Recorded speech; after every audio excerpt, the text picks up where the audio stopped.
তো আমাদের পার্বত্য অঞ্চলে চাকমা, মারমা, ত্রিপুরা, তঞ্চঙ্গা সহ অনেক ভাষাভাষী এখানে উপজাতিরা রয়েছে।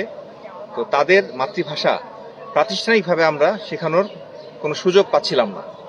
বাট আমাদের কাছে মনে হয়েছে যে তারা যদি তাদের এই ভাষাগুলোকে চর্চা না করে, শুধু খালি তারা মুখে মুখে ভাষা শিখছে, কিন্তু তারা লেখা এই স্বরবর্ণ, তাদের ব্যঞ্জনবর্ণ এগুলো যদি তারা না বোঝে, তাহলে ভবিষ্যতে তারা সাহিত্য, সংস্কৃতি এগুলো সাহিত্য রচনা করতে পারবে না এই ভাষায়।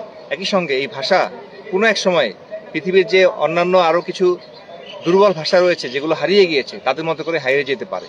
তো সেটি যাতে না হয় সেজন্যই আমরা এই উদ্যোগটা নিয়েছি, যাতে আমাদের এই ক্লাবের মাধ্যমে ভাষার এই আবেদনটা যেন ম্রিয়মাণ না হয়ে যায়, এই ভাষাগুলো যেন হারিয়ে না যায়। এবং আমরা সত্যিকার অর্থে চাই যে এই ভাষাগুলো যেন চির জাগ্রত এবং চির দিন এই ভাষাগুলো টিকে থাকুক খুব শক্তিশালী ভাষা হিসেবে। এবং এই ভাষার মাধ্যমেই আমাদের এই অঞ্চলে যারা এই ভাষাভাষী যে উপজাতি রয়েছে তারা যেন তাদের শিক্ষাকে উপলব্ধি করতে পারে, তাদের হৃদয় ধারণ করতে পারে, ভাষার গুরুত্বটা তারা যেন বুঝতে পারে, সেই উদ্দেশ্যেই আমরা এই আয়োজনটা হাতে নিয়েছি।